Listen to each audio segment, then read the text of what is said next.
The broadcast is now starting. All attendees are in listen-only mode.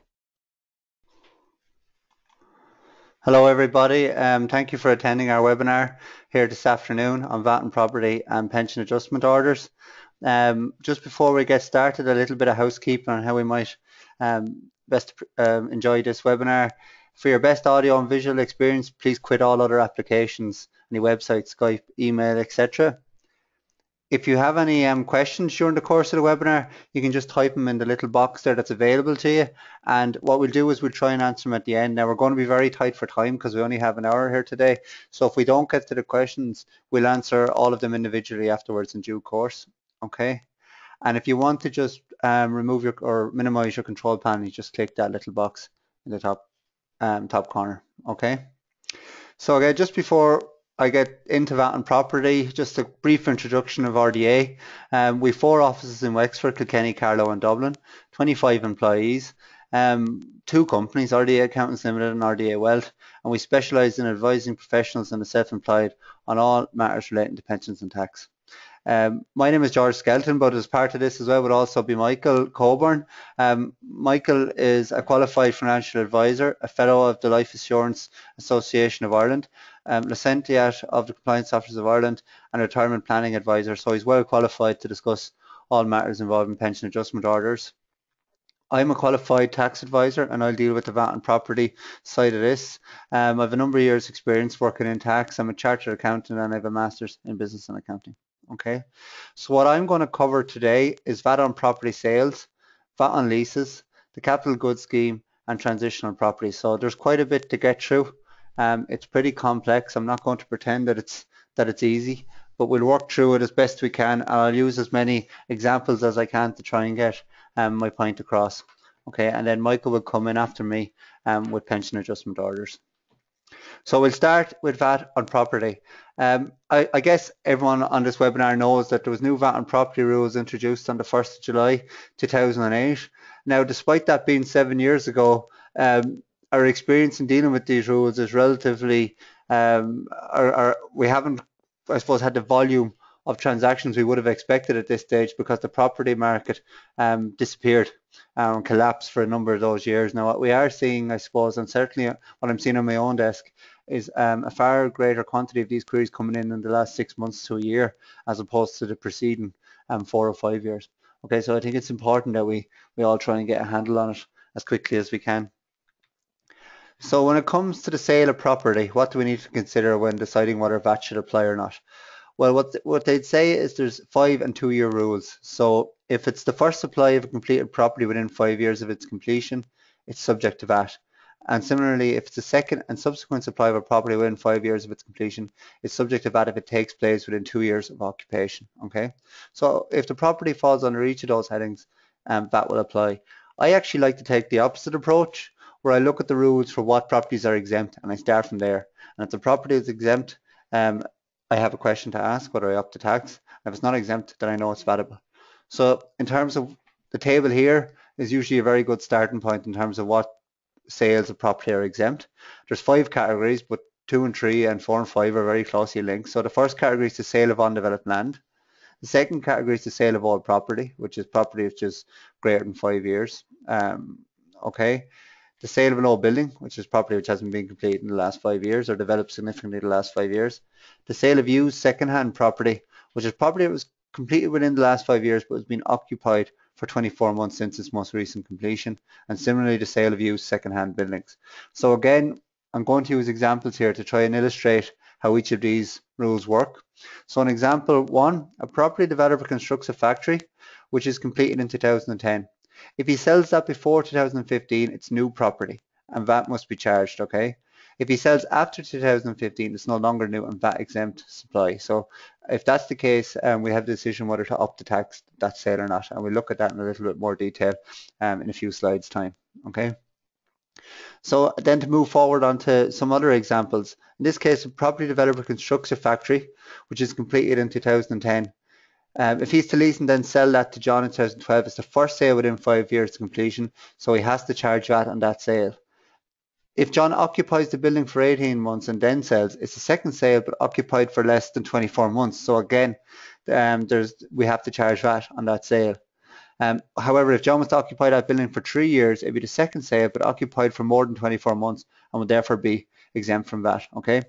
Key point here, if John is connected to a property developer, this sale is not a second sale, and so must charge VAT if sold within 5 years of completion. Okay. We'll see afterwards that there's key rules in terms of being connected to property developers in terms of the VAT treatment. Okay.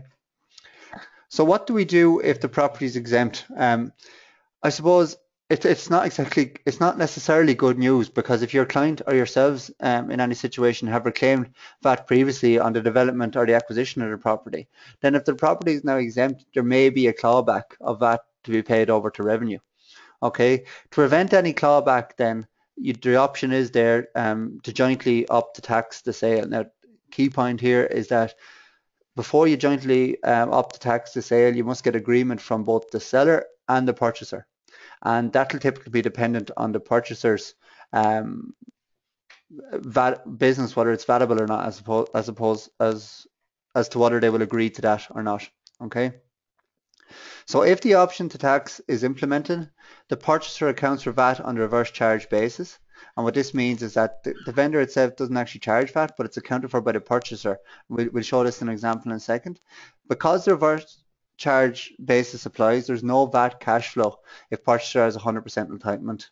Okay, so what this means is that if the purchaser is buying the property to put to 100% vatable use, so that would be to lease and charge VAT on the rents, or to use in their own business, which is 100% VAT recoverability, then there's no cash flow outflow for the purchaser.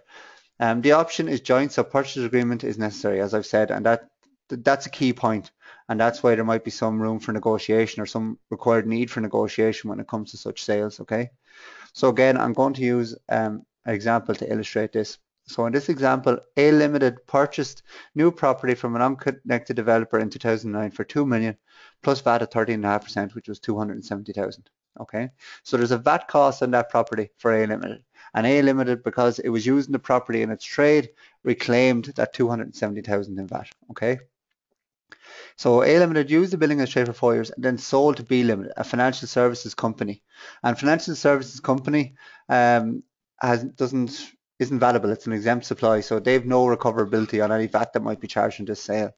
So the sale is exempt, okay, because the property qualifies as an exempt property, and now A would like to opt to tax the sale so as to avoid any clawback of VAT originally reclaimed in 2009. So there's two options here. Either B agrees to the joint option to tax, and if that happens, B Limited self accounts for 540,000 in T1 of its VAT return. But in this case, because B Limited is a financial services company, they have no right of recoverability, so there is no simultaneous T2 entry as B carries on an exempt activity. Okay, if B had 100% recoverability, this would likely not be an issue, because the VAT wouldn't be a real cost. But because it doesn't have that recoverability, the cost of buying this property for B now is now 4,540,000. Okay. Now, what if B does not agree to the joint option? In this case, the cost of buying the property to B is 4 million. So you can imagine this is likely to be the decision that B would take. But if this happens, A Limited is going to be required to pay back some or all of that 270,000 it reclaimed previously. So what this does is it leaves a little bit of an area of negotiation, because if the option to tax is applied, the cost to B is 4.5 million, say. If it's not applied, well, then the cost to A is going to be 270,000, or a part of. So it might be possible to maybe renegotiate a new sales price if the option to tax is not going to be included, maybe 4.2 million, because it's still less for B, and A will cover their VAT clawback. Okay, this will of course be dependent on a case-by-case basis. So just before we move on from the sale of property, a key point in that, when it comes to residential property, where the property is residential property is supplied by the person who developed it in the course of business, so essentially the property developer or a person connected with that property developer, it will always be taxable. The 5 and 2 year rules won't apply essentially. Whether it be 3 years or 10 years or 20 years, that will always be chargeable in that case. Okay, so again, we'll use a quick example. Developer A develops 40 houses with a view to sell. They are all completed in June 2011. She sells most of the houses, but lets 3 of them, which she subsequently sells in 2017. The sale of all the houses are taxable, okay, because she's a property developer.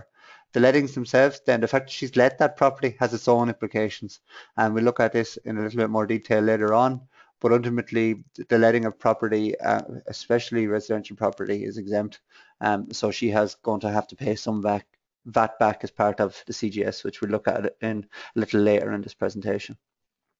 Another thing to consider when looking at the sale of a property is is the property transferring as part of the transfer of a business in its entirety? Okay, so we've seen this recently where we've advised on the sale of a shopping centre.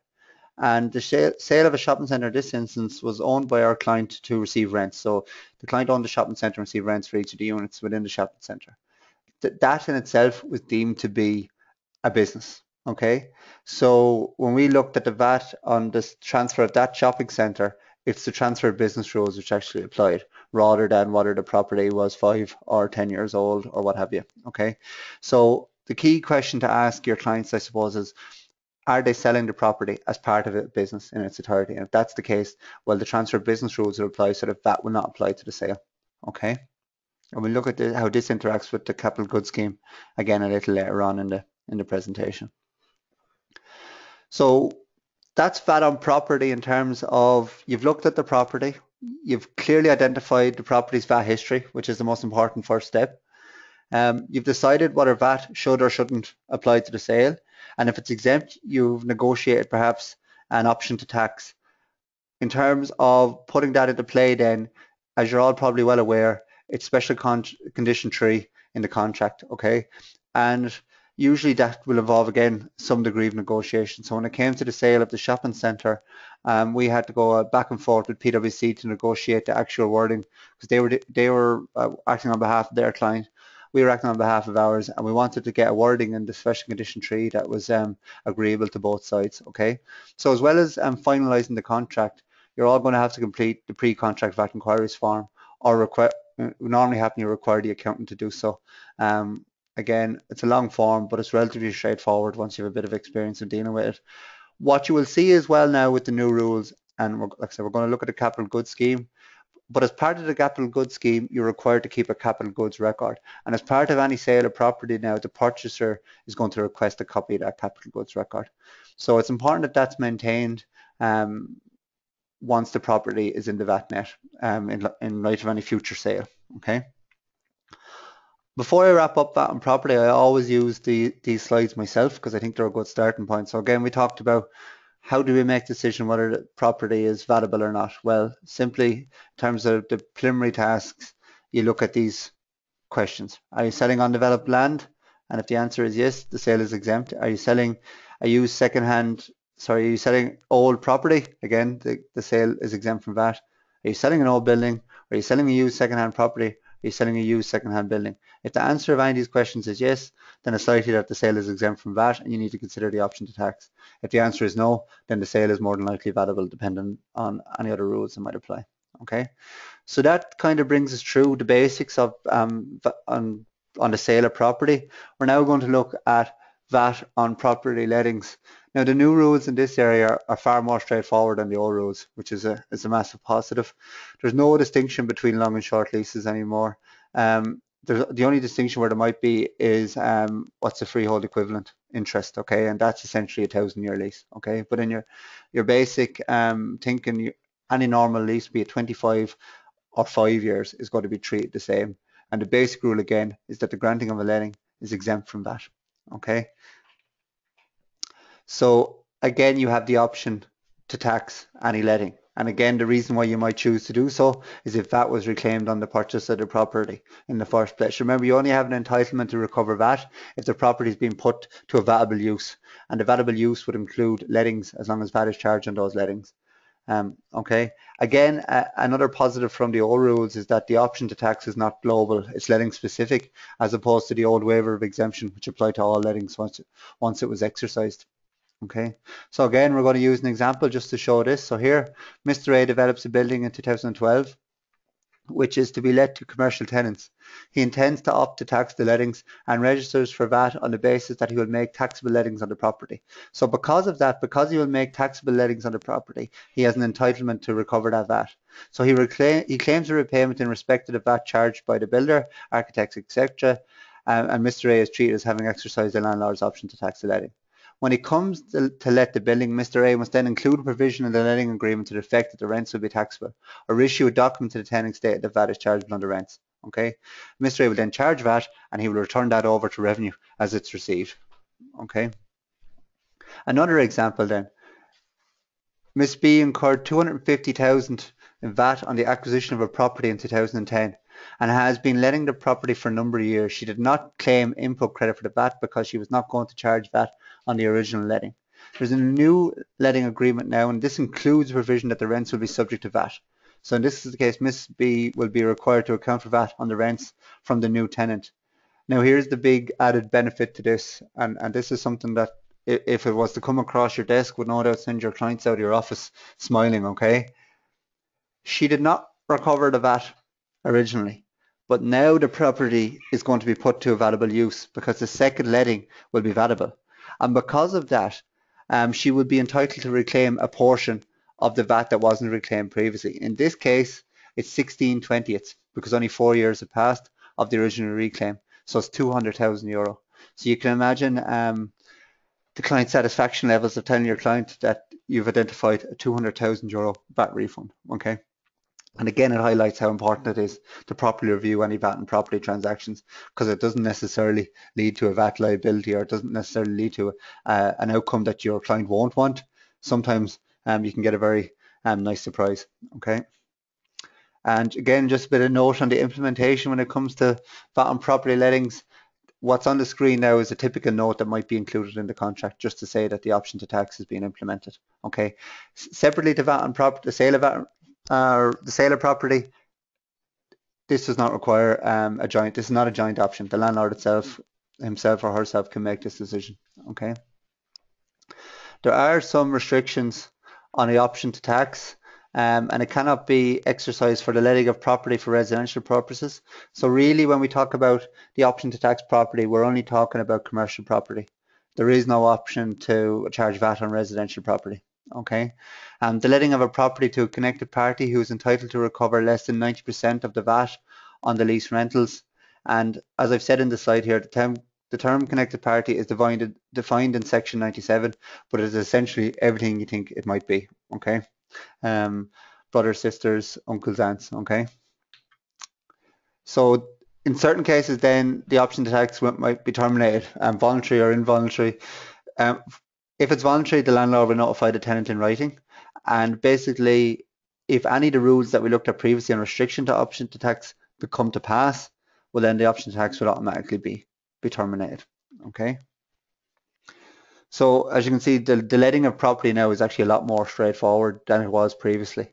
Okay. We're now going to look at a capital goods scheme, and it's something that's kind of been running through the webinar so far, and it's a key point. Essentially what the capital goods scheme is a mechanism to calculate the VAT reclaim on the purchase of a property or the development of a property. How it works essentially is it splits the property's life into 20 intervals. Okay, so if, for example, you purchase a property and the VAT was 100,000 and you'd full recoverability, you would get a full refund of that 100,000 in interval one or in year one. Okay, now if over the course of those 20 years your VAT position changed, your business was no longer 100% vatable, it changed to 80% vatable, then for each of those 20 years, the 100,000 will be split into 5,000 per year, if you like.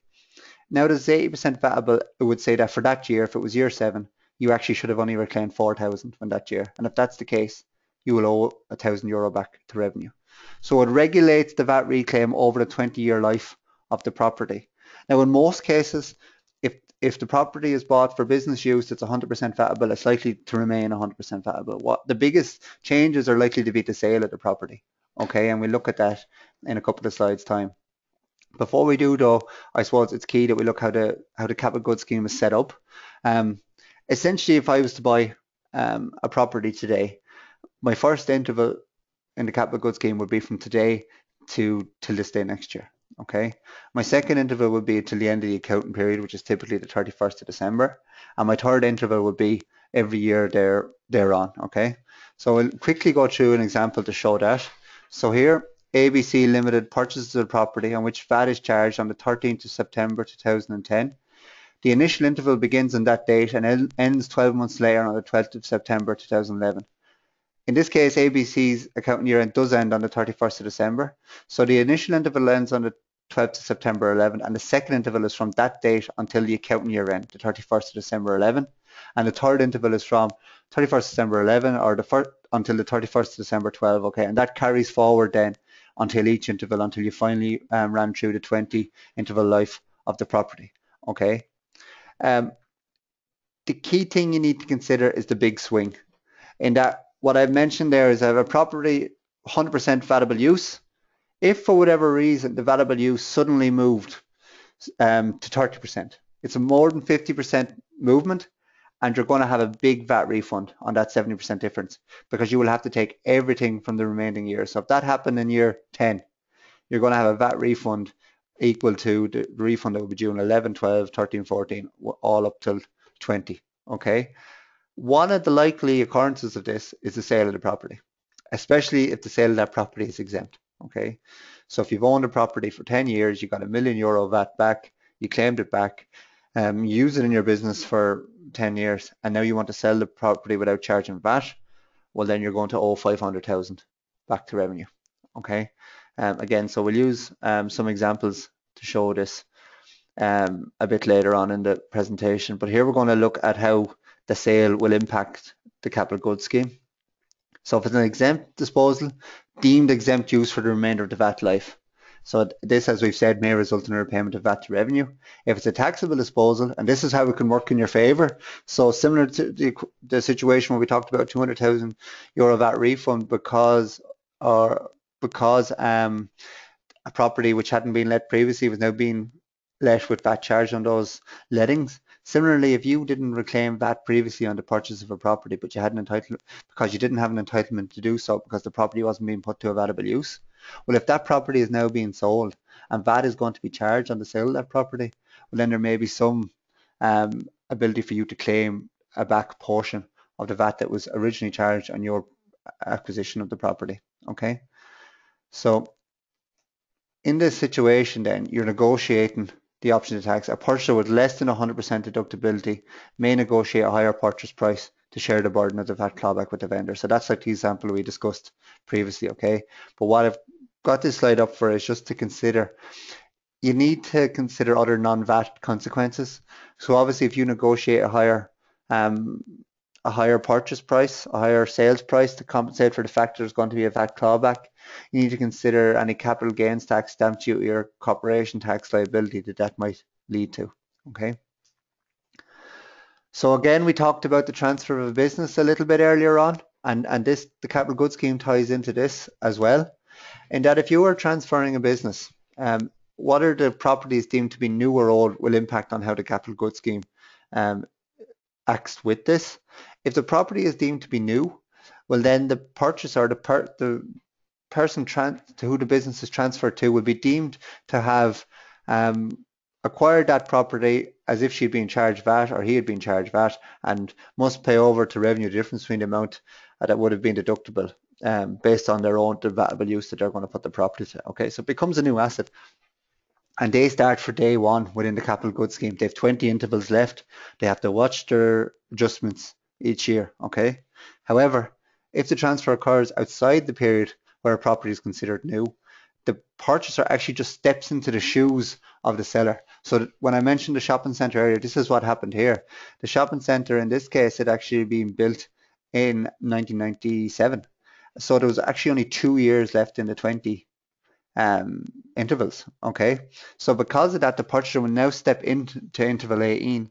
There's only 2 intervals left, and once you're outside those intervals, once the VAT life of the property is complete, there's less likelihood of any VAT clawbacks or any VAT surprises. Okay, so the purchaser is going to be a lot happier with that scenario. Okay, but obviously it'll depend on the property itself. Okay.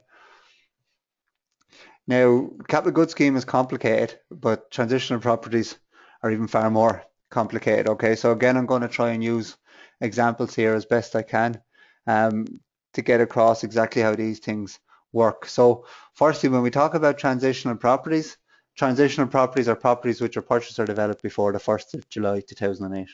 Okay, when the new rules came into play.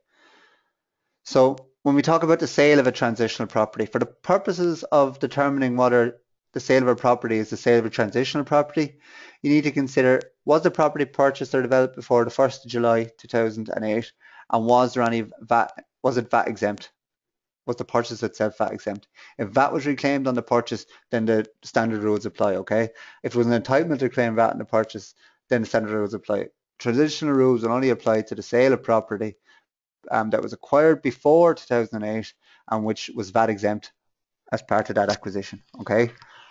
Again, if the property is exempt, you still have the option to tax to prevent any clawback under the capital goods scheme. Okay. So again, the option. So ultimately, the treatment will not differ greatly from the sale of property that we discussed previously. You just need to know which you're dealing with. Okay. But there will be an option to tax. So the sale of property, as things stand, relatively straightforward. Now, the assignment of surrender of leases, not so much. If this is when it comes to assignment or surrender of a lease, again, it will depend ultimately on whether VAT was recoverable on the lease when it was first granted. And again, this will only apply to leases that were granted prior to the 1st of July 2008. So I actually had one of these come across my desk about 3 weeks ago now. And the big issue we had is that no one knew the VAT history of the property. Okay, so after a lot of, I suppose, going back and forth with the client and with the client's previous solicitors, we found an old VAT 4B form. So we could see from that VAT 4B form, and that's probably what you're going to see in most cases here, that VAT was charged. Okay, and if you remember how the VAT 4B worked, again, the reverse charge worked, and the tenant themselves accounted for the VAT. So if you're advising the tenant who's now assigning or surrendering a lease, you need to first ask for that kind of documentation. Was there a VAT 4B put in place? And if that was reclaimed originally on the granting of the lease, well then now you're probably going to have potentially a VAT liability on the assignment or surrender. If the tenant was not entitled to deduct VAT incurred on the acquisition of the lease, then the surrender or assignment now is not liable to VAT, okay? So again, if VAT is chargeable, if VAT was reclaimed previously, it's the formula now in the slide in front of you that's used to calculate the VAT payable. So this is out in section 95.8, and basically it's a fairly straightforward formula once you know the VAT history of the property. That's the key point. So in this case, it's T multiplied by N over Y, where T is VAT incurred on the acquisition of the lease. N is the number of full intervals plus one that remain in the adjustment period for the lease at the time of the surrender or assignment. Okay, and Y is the number of intervals in the adjustment period for the person making the assignment. Okay, so again, best illustrated by way of an example. So in this example, our client has come to us and we've got full knowledge of the VAT history of the property. We know that VAT of 500,000 arose on the granting of a lease on the 1st of January 2000. So on the 2nd of January 2011, Y here surrenders its remaining interest in the lease to X. Okay, so now we have to calculate if there's any VAT payable on that surrender. So we take the formula. VAT charge is calculated in accordance with the formula set in section 95.8b. So in this case, T is 500,000 euros. Okay, and the adjustment period is 20 years. So Y is 20.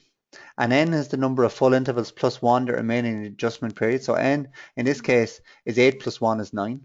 So the VAT charge on surrender is 500,000 multiplied by 9 divided by 20 equals 225,000. Now again, the reverse charge will apply. Okay, so provided that the surrender is to a VATable person, which is likely to be the case because for you to have been charged VAT on the original granting of the lease, X themselves must have been registered for VAT, okay? But if that's the case, provided both parties are VAT registered, again the reverse charge mechanism will apply. So in this case, when Y surrenders the lease to X, Y will have to provide a document to X showing the number of remaining intervals, showing the VAT that's now payable, and it's X who will account for that in their own VAT return. Okay. The waiver of exemption then, I'm sure you've all heard of the waiver of exemption. It's how lettings were treated prior to new rules being implemented. When it comes to waiver exemptions, they continue until they're cancelled. Okay, so they continue as they had before. If you had a waiver exemption in place before the 1st of July 2008, that waiver exemption may remain in place. Okay, and they're all so any lettings that are covered by the waiver of exemption are automatically vatable, and a joint option to tax the letting is not required. Okay, so it's just what you need to just keep an eye on there. You will have the option to cancel the waiver at some stage. Before any such option is taken, you'll need to make sure that it won't lead to a reclaim of VAT from revenue, okay, or a charge to VAT arising from revenue, okay. So in terms of transitional properties and the capital goods scheme and how they interact with each other, we looked at the capital goods scheme, we saw the big swing and how this can lead to additional tax charges. That doesn't always apply when it comes to transitional properties, okay? When it comes to transitional properties, the big swing does not apply unless they are developed after the 1st of July, or there is a change in use to which is not a letting. So a key point here, you need to be aware of that change in use, and we'll illustrate that again in an example, okay? Okay. So in this example, A is a bank which carries out certain vatable and VAT exempt activities. Its VAT recovery rate depends on the proportion of its vatable to exempt turnover. A bought a property in 2007 and a VAT recovery rate of 90%. A's VAT recovery rate stays at 90% until 2012 when its VAT recovery rate falls to 75%. In this case, A will not suffer an adjustment in 2012 when its VAT recovery rate falls because of section 9511. Basically, it's blocked by section 65, okay? Sorry, section 64, okay? If A sold a property VAT exempt in 2012, it would suffer an adjustment under the CGS because the sale is not covered by section 64.6, okay? And therefore, there is no block of the adjustment needed for the capital goods scheme. So this is a key point. Any small change in VAT recoverability if it's a transitional property is not going to lead to a repayment of VAT. But if the property is sold, well then the capital goods scheme may apply. And if it's a VAT exempt sale, then there's likely going to be a repayment of VAT to revenue. And similarly, if the property is put to a different use. So in this case, A converts the factory to a nursing home, which is a VAT exempt activity. A would still own the property but would suffer an adjustment as the block under section 9511 cannot apply as there being a change in the use of the property. Okay, so this is something that a lot of people aren't aware of. And in a lot of cases, you're probably not going to know your client has changed use of their property until it's done. But it's definitely something to be aware of because in a situation like this, it's not every day a factory is going to be converted to a nursing home. But if that was to happen, and it's an extreme example, you're looking potentially at a large VAT liability arising to your client. Okay, so it's something to be very wary of. Um, so again, if a person, we'll use another example to get across how it works with lettings. If a person has a transitional property and grants a VAT exempt letting, the person will not suffer a VAT clawback under CGS big swing, but instead will suffer a deductibility adjustment. So really it's just picking your poison. You mightn't be hit by the CGS, but you will suffer a deductibility adjustment. And while it doesn't always lead to the same calculation, there will be a VAT liability arising. Okay. If the landlord later opts to tax the property, the landlord will not get an uplift under the CGS, again, because the change in use CGS adjustments do not apply to transitional properties when it comes to letting. Okay. If the landlord later sold the property and charged VAT, the landlord would get an uplift under CGS because the adjustment arises from the sale of the property, not a change in use of the property. So again, if your client hadn't reclaimed VAT previously, this may provide a mechanism where they now have a refund of VAT coming to them from revenue. So it's because of these intricacies when it comes to dealing with VAT and property, because how the transitional rules might apply or the standard rules might apply, because there's in effect there's three VAT and property rules: the old rules, the transitional rules, and the new rules. Each case needs to be examined in detail. Simply not only because liabilities may be missed and will lead to future interest and penalties if discovered by revenue, but also because you may in fact find a refund for your client. You may in fact lead to increased cash flow for your client if revenue now have to refund a significant amount of VAT on the back of these rules. Okay, so that's kind of why they're so important. And again, I'm going to use an example just to illustrate that point. In this case, A bought a property in 2000 and recovered VAT on the acquisition. In 2013, A grants a letting of the property and does not opt to tax the lease. In 2014, A opts to tax the lease, and in 2016, sells the property with a joint option to tax. So if we look at each of these transactions separately, in 2013, A will suffer a VAT clawback under Section 95(4). Okay, A will not get an uplift under the CGS in 2014, even though it opts to tax the lease, because Section 64(5) does not apply as it's blocked by Section 95(11). Okay. But when it goes to sell the property in 2016, A will get an uplift of part of the VAT clawback it suffered in 2013 under Section 64(6)(a) when it sells the property, because this is not blocked by Section 95(11). So it's incredibly complex, and each transaction has to be looked at separately. But it's important that it is, because ultimately the final transaction leads to a VAT refund for the client. Okay. Well, that kind of concludes my whistle-stop tour of VAT on property. I'm sure your head's in a spin after that. There's quite a lot to get through. I think the key point when it comes to VAT on property is not to ignore it.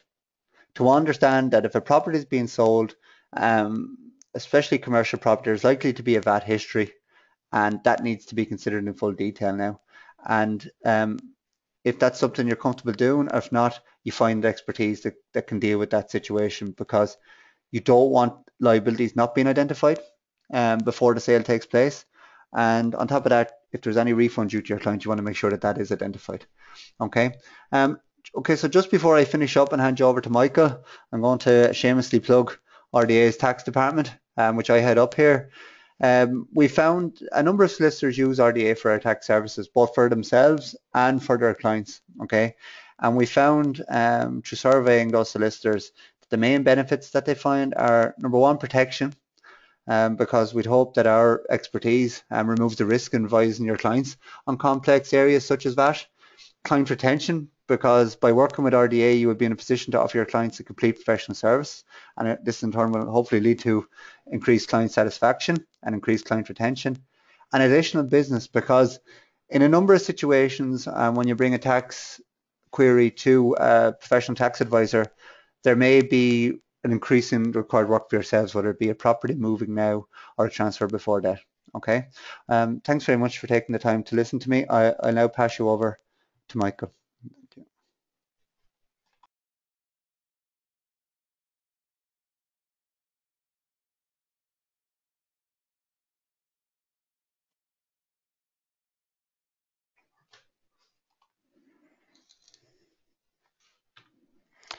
Thank you very much, George. Everybody's head must be spinning because I don't see any questions coming in at all for George. So as usual, he's either confused you completely or he's explained it perfectly. I'm not quite sure.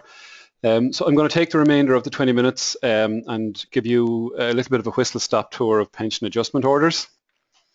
There's various legislation covers pension adjustment orders. I won't read it all out there, but you can see the Family Law Act 1995, Family Law Divorce Act 1996, and so on and so on. And there are also certain regulations governing the various pension providers and insurance companies with relation to this area as well. Where an order is sought for the purposes of a financial settlement, the acts require that pension rights are taken into account. And in this respect, the court may either serve a pension adjustment order or adjust non-pension assets. So who can apply? Well, it can be the spouse, a dependent family member, a civil partner or cohabitant. And the types of pension arrangements that may be covered and that can come under the remit of a pension adjustment order are occupational pension schemes, which include public sector pension schemes, and an occupational pension scheme would also refer to a pension scheme that a director of a company may be involved with themselves as well. It also deals with, or can deal with, AVCs, additional voluntary contributions, PRSAs, which are known as personal retirement savings accounts, RAC, retirement annuity contracts, otherwise known as personal pensions, which would be, I suppose in this respect, predominantly the type of pension that those in the legal profession would tend to have due to the fact that they're self-employed. And there are a number of other pension types that can be covered as well. But the main considerations here are the type of benefit, and we're talking here about retirement benefits and contingent benefits. So a pension adjustment order with relation to a retirement benefit, really what it concerns itself with are benefits paid at retirement. And it can deal with the member's pension lump sum and any pensions paid on death after the point in time that the member may retire from the pension scheme. The pension adjustment order can be made in favour of a partner or a dependent, but typically not both. So it's typically one or the other. And again, remember, we're talking about benefits paid at retirement, and a partner for the purpose of this is classified as spouse, civil partner or cohabitant. A contingent benefit in relation to pension adjustment orders is a little bit different again, and contingent benefits are concerned with benefits paid on death before retirement. So we're looking at the instance whereby a member of a pension scheme may pass away before the point in time that they have retired. And then it starts to look at pensions and lump sums that are payable to a partner or dependents on the death of a member in this instance. And the contingent benefit pension adjustment order can be made in favour of either the partner or dependent or both. So you can see I have it underlined there. The retirement benefit pension adjustment order is typically made in favour of a partner or dependent, but not both. Whereas contingent benefits can be made in favour of either the partner or dependent or both. So the court determines what part of the benefit is designated for payment to the partner, and the order must specify also the relevant period of service over which the pension benefits accrued that are used to calculate the designated benefit and the relevant percentage of the benefit to be allocated. So it's a little bit more complicated than that, sorry, a little bit simpler than it would appear. So I have a worked example here of a retirement benefit pension adjustment order. So John and Mary were married for 10 years. John has been a scheme member for 15 years, i.e. a member of the pension scheme. The pension adjustment order specifies that 50% of the pension benefit is at play. So if we take John having a pension fund value at a nice round 100,000, well, how you would subsequently calculate the effect of the pension adjustment order is it's relatively simple in this case. It's 100,000 times 10, i.e. the period for which John and Mary were married, divided by 15, i.e. the period of time, i.e. number of years John has been a scheme or a member of the pension scheme, times 50%, which is the pension adjustment order, which would give, I suppose, a net 33,333 to Mary. So that's the impact of the pension adjustment order on John's €100,000 pension scheme. Now there are 50 different ways of coming up with the figure depending on the type of scheme and any number of considerations, but at its most basic, that's a pretty good basis for understanding it. So contingent benefits, as we've looked at, are a separate item again, and the court determines the person or persons in whose favour the order is made, and the percentage of each element of the contingent benefit payable to each person. Typically, the order can only be made within 12 months of the divorce or separation. The order ceases when the member leaves the relevant employment, because if you were to look at it, the contingent benefit is there in terms of dealing with the death of somebody who I suppose has a pension scheme and they're in employment with a certain organisation. If they are no longer a member of said pension scheme and working for that organisation, well then there is nothing there with regards to the substance of a pension adjustment order, and it also ceases on death or remarriage of the beneficiary spouse. So again, a simple worked example of a contingent benefit with regards to a pension adjustment order. So Sam is a member of an occupational pension scheme, and the scheme rules of the occupational pension scheme. So an occupational pension scheme, remember, can be a kind of a public service pension scheme or an employee of an organisation or a company director. So under scheme rules, for example, there might be a lump sum death in service of 3 times salary. and let's say the pension adjustment order specifies that it's 50% of a death benefit. So poor Sam passes away, subsequently passes away, and he has a salary of 30,000.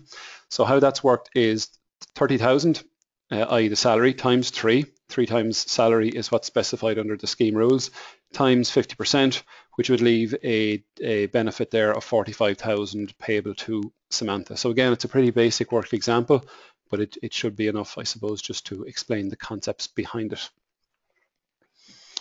There are issues in terms of when we're looking at pension adjustment orders, the issue of control.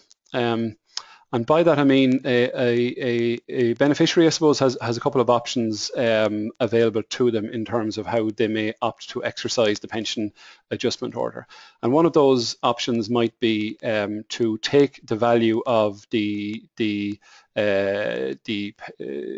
what's been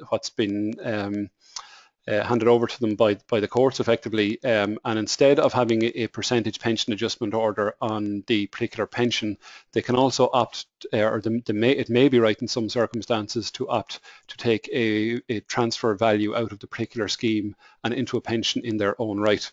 And typically it can make sense, and really it makes sense from the point of view of it gives that person a little bit more control. So if they were to take the transfer value associated with the percentage pension adjustment order into a pension in their own right, they would then have investment control over how the pension is invested. And this would get away from an issue, let's say, whereby you might have one party who's quite risk averse and wants to be quite cautious in how the pension is invested, but let's say you have the other party who is not. So if you have a percentage pension adjustment order on a scheme, well then it can get quite messy in terms of, well, who has the say over how these pension monies are to be invested. And also further up the line, it gives more flexibility in terms of both parties having the flexibility to decide when they might want to access their particular pension. So let's say you had one party who wanted to access their pension at 65 and another party who might want to access their pension at 60. Well, it would make sense in that case to have two separate pensions, so that, for example, the person who might want to access their pension at 60 is not now tied up and unable to access their pension at 65, which might be the age that the other person might want to access their pension at. And it also gives freedom in terms of both parties can decide how they access their pension in terms of maximising the various tax-free cash options out of their pension. And I suppose psychologically it's more of a clean break. I suppose in these circumstances, the end goal for the parties involved is to see a little bit of light at the end of the tunnel and get on with their respective lives. So I suppose it does provide for an uncoupling of pension assets.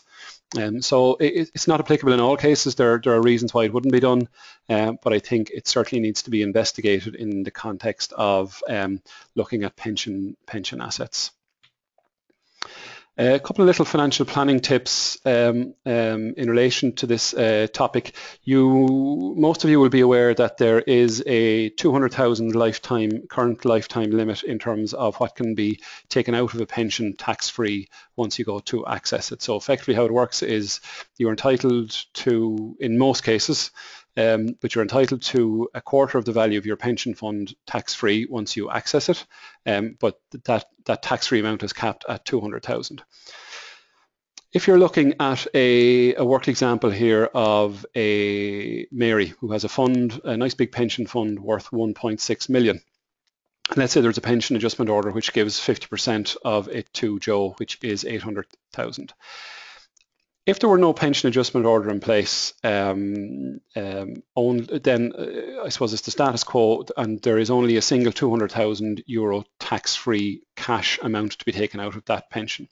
If as a result of the pension adjustment order, the pension is split in two, i.e. Mary has 800,000 and Joe has 800,000, well then when they go to access it, Mary still gets a quarter of her 800,000, i.e. 200,000 tax-free, and so does Joe. So now Mary and Joe have a cumulative value of 400,000 out tax-free out of the pensions, whereas where I suppose in the first instance it was only 200,000. Now, I'm not saying it's a reason to get separated and divorced, but I suppose it is worth bearing in mind, again, in the context of trying to figure all of this out, in terms of how best to divvy up assets, and in particular, how best to divvy up pension assets. Another little tip for you. In this sphere, I suppose, we have an example here of Mary, not the same Mary as before, but another Mary, company director, agrees to pay Joe 100,000 as part of the separation and divorce. So in the normal course of events, let's say there's an agreement there for 100,000 of a payment. Well, that 100,000 of a payment for Mary really is a payment of 200,000, because she's signing over a check for 100,000. For Joe, it's coming out typically out of after-tax income. So there is a little bit of an angle here in some cases whereby the principle being it's always more tax efficient to pay anything from pre-tax income if such a thing were possible. So what could happen in this case is, if there was no pension scheme in place, let's say Mary could set a pension scheme up as part of her employment from the business. So she sets up a pension scheme linked to her business. She pays in 100,000, or i.e. I should say her business pays in 100,000, and then there's a 100% pension adjustment order put on this 100,000 pension. So effectively, Joe has the 100% of the pension adjustment order on the 100,000 euro pension. Mary has used pre-tax income, and it's better than that, because the 100,000 of a payment to the pension was being made by the company. So that 100,000 is allowable for corporation tax relief as well in most cases. So I suppose it's just an example of how the pension system can be used in a clever way to make sure, I suppose, that all parties are using the assets involved in the most tax efficient way that they possibly can. As George says, a little bit of a shameless plug here again, really. We, as you know, as most of you know, we do an awful lot of work, are involved heavily in looking after pensions for our solicitor clients. And I suppose we make this offer each and every time. We are, I suppose, quite proficient in analysing pensions.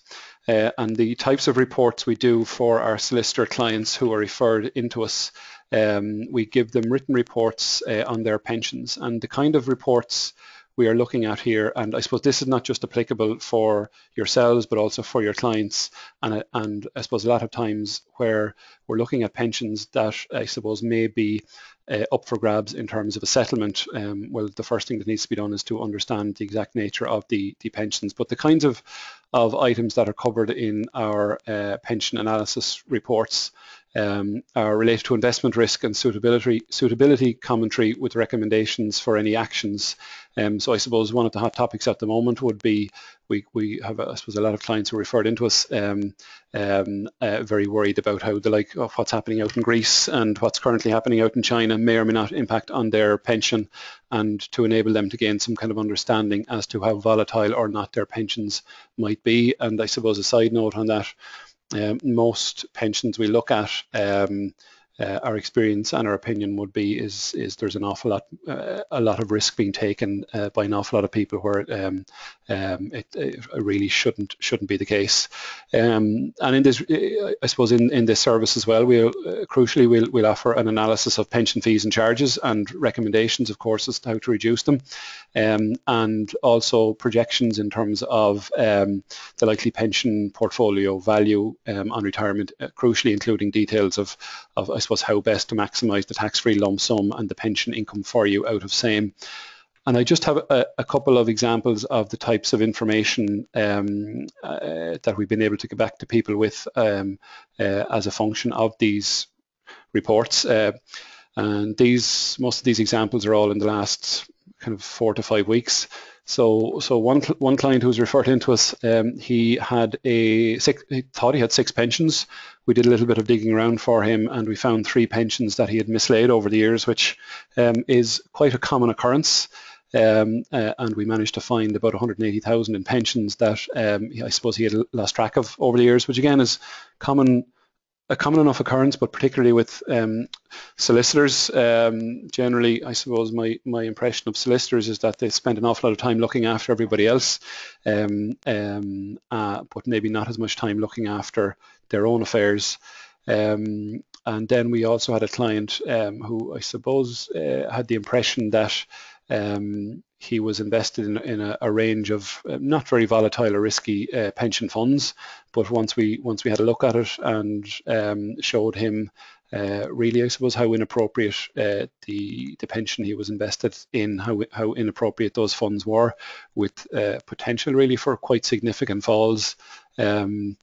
I think in this case he would have seen falls in value of his pension by about 48% back in 2008 and 2009, and we really needed to make sure that that didn't happen all over again. In terms of analysis of pension fees and charges, what we would typically see based on this example is we had a client with a client referred into us with a pension portfolio of about 325,000 who was overpaying in terms of fees and charges to insurance companies, probably to the tune of about 0.5% per annum, which is about 1,600 euros per year in excess of fees and charges. Now, if you, again, you know, it doesn't take a genius to figure it out, but if you multiply that by 10 odd years, you're up to 16 odd thousand and counting. So it can be quite significant as well. And I suppose it's not all doom and gloom as well. We have worked with a number of people whereby we've done an analysis of their pension portfolio that they've lost a little bit of control and track of over the years. And in some cases, what comes out of it in terms of kind of looking into the future, people can be quite surprised by what their pension is going to provide for them in terms of the tax-free cash amount and the resultant income as well. And that can take an awful lot of pressure off those in the legal profession who I suppose have you've been through the mill over the last number of years and trying to put some sense on where things are going. So it can take some of the, I suppose, the psychological pressure off a little bit and lead people a little bit freer to get on with running their business. The steps involved in this really is quite simple. Phase one, for which we don't charge, it's if you want to discuss it with us, it's a simple phone call to throw around some of the issues involved, and there may or may not be a meeting required off the back of the phone call. But if we feel that we can be of some service, and we like to think in most cases we actually can, we have a fixed fee of 650 euros just to do the body of work involved. Typically, I suppose from our point of view, it's in terms of time, it's kind of anywhere from 5 to 7 hours. And how it works is with your permission, we will contact the pension providers, request our data, do our analysis, prepare a written report, and meet you and go through what we have found and the recommendations of our report. So we're confident we've been able to help an awful lot of people over the last number of years. And if you think it might serve you or your clients, we would ask you to give us a shout. And in that respect, from what I've just spoken about, and in terms of what George has spoken about previously, there will be a contact form on exit. So if there are any of the topics, be it pension adjustment orders, be it VAT on property, be it the review of your own pensions, if you want to contact us, just please complete the form, and Marie in our office will be in touch. And that is pretty much it. I am looking at my screen here. We're running out of time. I have 5 or 6 questions here, 1 on VAT, 4 on pensions, and for those people who sent them in, we will send you a separate email first thing in the morning just with the answers to those queries. And I would like to thank you all for listening, and please keep in touch, and we'll talk to you again soon. Thank you very much.